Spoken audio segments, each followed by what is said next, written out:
What's poppin', y'all? Welcome back to another episode of NBA Weekly. I'm your host, Pee-wee the Plug, 1/4 through the wire, number one Knicks fan in the world, aka Mr. Know-It-All, and job not done. I remember as soon as the Phoenix Suns went up 3-1 in this series, I made my video congratulating them to getting a 3-1 lead, explaining how happy I was for Phoenix Suns fans to be in this situation after so long, and probably ever in some people's lifetime. Chris Paul and his fans, to finally see him get this close, and look like he's going to get there. But the one thing I did emphasize was that the job wasn't done. And I think tonight's loss was tough. Now, I'm not going to get on this video and overreact, because the fact of the matter is that they're up 3-1, or were up 3-1. So that means in order for them to lose this series, the Clippers would have to win 3 games before they win 1.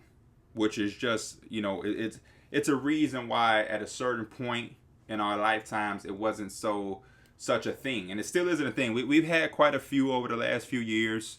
I know the bubble played a big factor in it because there was really no home court advantage or anything like that.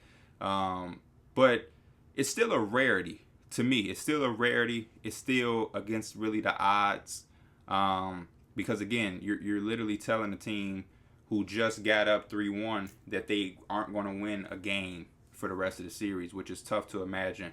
But the thing about the Clippers winning this game is that a team like the Clippers, all playoff run, or all playoffs, have shown that they can battle adversity. They know how to take the game, one half, one quarter, one possession at a time. They're never out of a game. And when you give them any type of hope, faith, or opportunity, they take advantage. And on the other side, the Suns are an extremely young team. And with young teams, sometimes you get too excited, you get too comfortable, you get too complacent, and you don't understand the magnitude of the situation, because a lot of guys haven't been in a situation before. You know what I mean? Even their leader, Chris Paul, has been to the Western Conference Finals, but he's still trying to get that monkey off his back of getting to the finals and competing for a championship. So even for him, it's just human nature to get a little bit, comfortable and excited and start thinking ahead, rather than handling business. And I think that was something that came out tonight. I don't want to give all of that the reason or the blame, or use that as an excuse for the Phoenix Suns, because on the flip side, the Clippers did come out and play a really good game. Tyronn Lue did a good job of coaching. He coached his ass off, for a guy that got, some heat or some criticism early in the playoffs from a lot of people. Just some of the most disrespectful criticism I've ever seen of a championship coach. And I was a person on there defending him on Twitter early in those times, because, like I said, I have never seen an NBA championship coach get disrespected like I had saw Tyronn Lue. People talk about he can't coach. He only got a ring because he was coaching LeBron. He doesn't make adjustments. Like, they were saying that just because they was down 0-2. They come back and they win that series. They go down 0-2 again. People saying all the same things. Come back and win that one. You know what I mean? So, one of the most disrespected coaches ever. I think that's just something that need to be nipped in the bud. If you look at all the great coaches in the history of the game, from the Phil Jacksons, Greg Popovich, whoever you want to name, or whoever is great to you, there's not a single coach that's won championships in this league, or a championship, that didn't have great players. If we're being brutally honest, Greg Popovich doesn't have the championship success that he has under his belt without Tim Duncan, David Robinson, Tony Parker, Manu Ginobili, Kawhi Leonard. Like, great players is what wins you championships. I don't care how good of a coach you are. If you don't have great players in this league, you're probably not going that far. So yeah, Tyronn Lue won a championship with LeBron, just like Eric Spoelstra. Just like Phil Jackson championships are all tied to Michael Jordan, Scottie Pippen, Dennis Rodman, Kobe Bryant, Shaquille O'Neal, Pau Gasol. Like, great teams and great players is what helps winning championships. Coaching is important. It is needed. It is necessary. But I don't care how good of a coach you are in the NBA. If you don't have great talent and great players that you're coaching, it's irrelevant. You're not going to win a championship. And it is factual. So that whole narrative was always stupid and dumb. And I got to give my guy his credit and his flowers, because he has coached a hell of a team and has had a hell of a playoff run as a coach. especially when you think about everything that the Clippers have endured over this run. You know, they've been battle tested. They've answered every single piece of adversity that you could fathom during a playoff run for a team that has championship aspirations. For them to be in the series that they was in previously, before the Western Conference Finals against the Jazz, and to be down 2-0, and then they win a game, and then Kawhi gets hurt. It was tough. To lose Kawhi against a team like the Jazz, who had been rolling against them, was tough. But you know what he did? He went out there and he made adjustments. He came out and set the tone for his next best player, who was going to have to step up big for them, which was Paul George. And he let it be known, we don't need Paul George to be anybody he's never been. Paul George does not have to become some 60-point scorer all of a sudden for us to win. Play his game. The rest of the team is going to step up. Next man up mentality. Coaching staff is going to game plan. We're going to execute, and we're going to be fine. And that's exactly what happened. Same thing with this series. To lose Zubac for tonight's game, especially when you look at the game that Aiden had in the previous night. For him to have 19 and 22 with 4 blocks, being just such a presence. You needed your size. You thought, you know, you would think that you would need size. So for them to lose Zubac, come out, double down on playing small. They zoned them early, which definitely threw the Phoenix Suns off. They were never ever to get into a real rhythm in that first quarter. And the Clippers came out as a team that had their back against the wall. They built the lead. I don't think the Suns took the lead until the third quarter, when it got up like 65-64. But even then, when the Phoenix Suns made their runs in front of their home crowd, and their crowd getting behind them, being excited, the Clippers stayed poised like championship teams do, and they answered each run and each call with their timely baskets. And I think Paul George did a real good job in that second half of implementing himself and really putting his prints on the game. Because in the first half, he was real nonchalant, you know what I mean? And Mark Jackson did a really good job of talking about it, because I was in an Xbox party talking to my friends and whatnot, and y'all know I'm a big Paul George guy, and it was frustrating me as a Paul George fan to see him just be so relaxed and careless with the ball and nonchalant, as if this wasn't a game that could potentially send you home. I know Kawhi ain't there, I know Zubac ain't there, but you gotta fight. This team has some fight, man. This team has a fight. This team has had some great players. This ain't just had as far as they've gotten without Kawhi to win the last series, to be in a situation 3-2 right now against the Suns. This ain't been no Paul George, show. Don't get me wrong, Paul George has stepped up as the best player and has done his thing, but he's gotten proper support from his teammates. The game that Marcus Morris had today, Reggie Jackson, don't get me started on him. He ain't had no games. He's done it all playoffs. Boogie has had spurts where he's looked like Boogie, especially in tonight's game. Luke Kennard went from not getting any playing time to being a legitimate threat from behind the arc and stretching floors. We know Terrence Mann had the game that sent Utah home. Zubac has played big before he was hurt. Top to bottom, Patrick Beverley went from falling out of the rotation against the Jazz, and now in this series has been a real big factor. The mask is bothering Booker. Booker's my guy too, and I'm not going to sit up here and pretend that it's just Patrick Beverley's defense, and he had a good game tonight, a great game tonight. But the little struggles that Book did have in the previous game or games definitely came from the nose situation, and the mask is foreign, it's different, it's hard to breathe. Anybody who's worn a mask will tell you that, besides Rip Hamilton, who just got used to it. But that's definitely bothering. But I do have to give some credit to Paul George. He's been to Patrick Beverley. He's been a pest. He's gotten under guys, making guys uncomfortable, rattling guys, and he's hit some big shots. Patrick Beverley, for whatever reason, always hits the icing on the cake threes that the Clippers need. So shout out to him as well. And I just think as a collective, obviously with Paul George leading the charge, they've done a real good job. And tonight was another testament of that. Well coached. They went out and executed the coach's game plan. Paul George came out with it with 41 points. Took him a while to get going, but I was happy to see him step it up and really get focused in that second half, because he has nothing to lose. Put everything on the floor, and that's all everybody wants. Win or lose, you just want to make sure that you leave it all out there and you don't look back with any regret saying I woulda, coulda, shoulda, and it would have went different. So definitely don't want to panic or jump to conclusions. The Suns still have the 3-2 lead. Even if the Clippers win the next game, the series finishes in Phoenix. So if they need to, they can still have a game that they can win in their home court. I think I think there's going to be adjustments from both sides. Tyronn Lue understands that Coach Monty Williams isn't going to just come out and not make a game plan. But when I do look at the numbers, because I like to give y'all the exact numbers, the Phoenix Suns up here in tonight's game shot 34% from three, only took 26.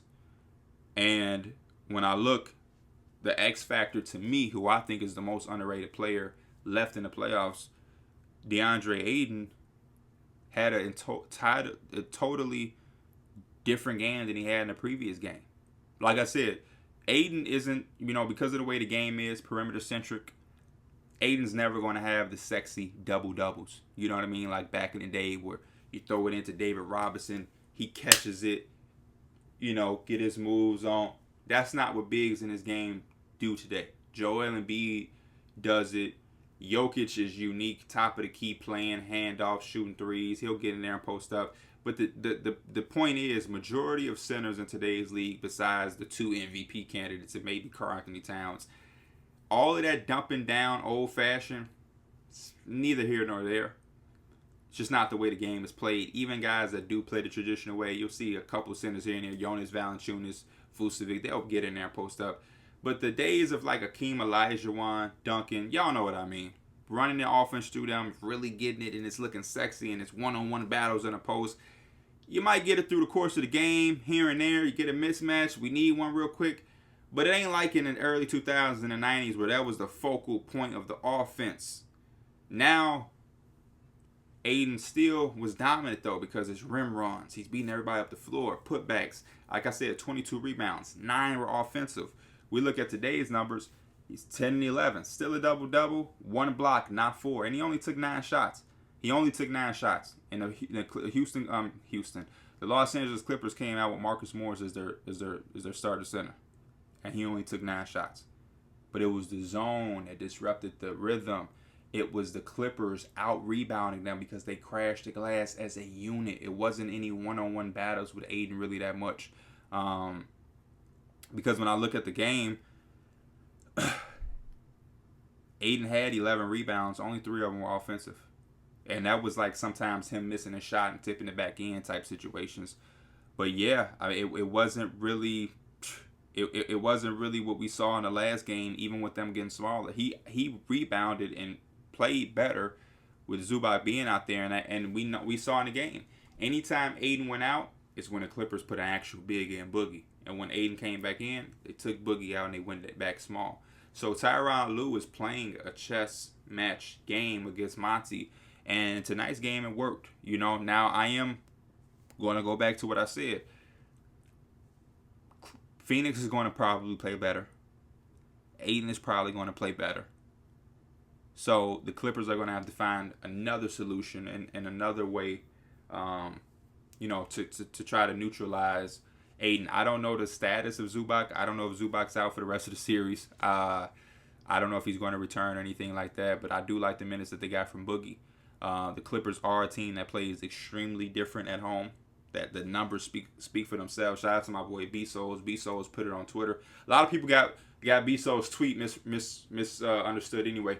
B-Souls was saying that the Clippers are a better team at home. A significantly better team. And somebody was like, what you mean? They won games on the road. Being better at home don't mean you can't win games on the road. It just means you're a better team at the home. That's all he was saying. He wasn't saying that they don't win on the road or that they can't. We get it. But if you compare how they play on the road to how they play at home, they shoot better. They won more. The point difference is different. So, we'll see how they playing on Thursday. On Wednesday in Game 6 and see if we get a Game 7. I love when the series can go as far as it can. So I appreciate the Clippers coming through and extending this lead and not laying over and rolling over. Everybody been talking about the Suns' path has been easy and whatnot. Injuries are part of the game. They are getting very fortunate, but it is what it is. Like I said before, Chris Paul has been on plenty of teams where he's been the one that's getting injured and had other teams have had easier paths because him getting injured. So I don't mind Chris Paul karma kind of getting reversed. But the Clippers are saying, hey, even with us banged up, you're still going to have to earn it. And like I said, man, I'm not going to get here and overreact. I'm happy for the Clippers to extend it and that they showed some heart and some fight. and that they're making the Suns have to earn this. But the fact of the matter is, they still lead 3-2, and the Suns still have 2 opportunities to just win one game. They just need one game, literally one game. And Chris Paul, he said in the last game after the game, the press conference, or not the press conference, but the interview with Rachel Nichols after game 4, when he said, I have a history with 3-1 leads, so I don't really want to talk about it. And he chuckled, but I still feel him. I think it was a serious thing. But in the next game, Mikal Bridges probably won't be able to score 5 points. I think they're going to have to stop fouling so much. They got a lot of ticky-tack fouls, as much as they argued. Marcus Morris had 22.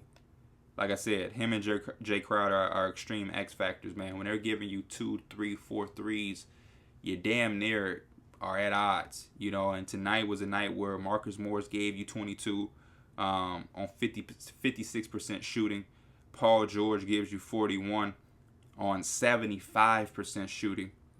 Reggie Jackson gives you 23 on 57% shooting.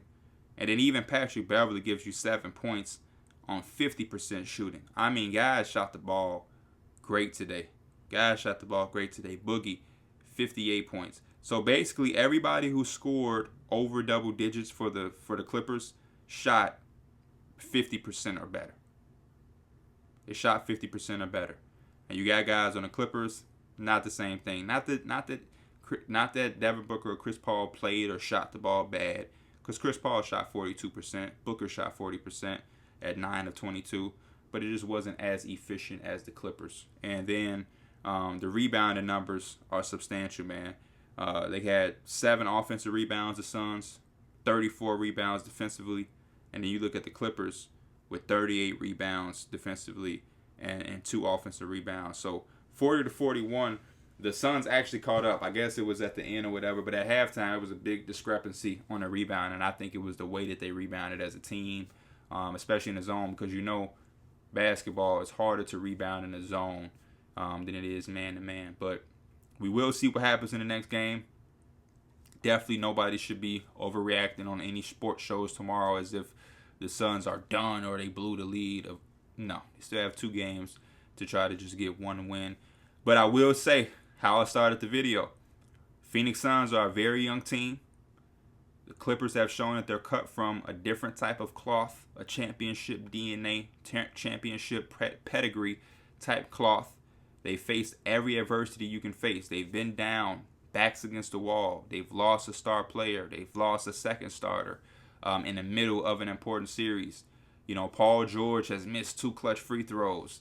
They've faced all of it, and yet they still fight. They're still alive, and they're still taking it 1 quarter, 1 half, 1 possession, 1 game at a time. And that's the best type of way to play basketball, especially when you're coming back from a deficit. So the sky's the limit for them. The series is just getting started in my eyes, because Game 6 is going to be a legitimately heavyweight battle. You know what I mean? I'm fully prepared for the Suns to be well coached, well prepared, and with a chip on their shoulders to make sure that this don't get anywhere near close to a Game 7, because again, you don't want to give a team like the Clippers any more confidence than that. And like I said, Tyronn Lue is going to come with a chess match move to match Monty Williams' adjustments, and we're going to get us a dog fight. So I'll see y'all then. As always, I'm your host, Pee Wee the Plug, NBA Weekly. I'm out.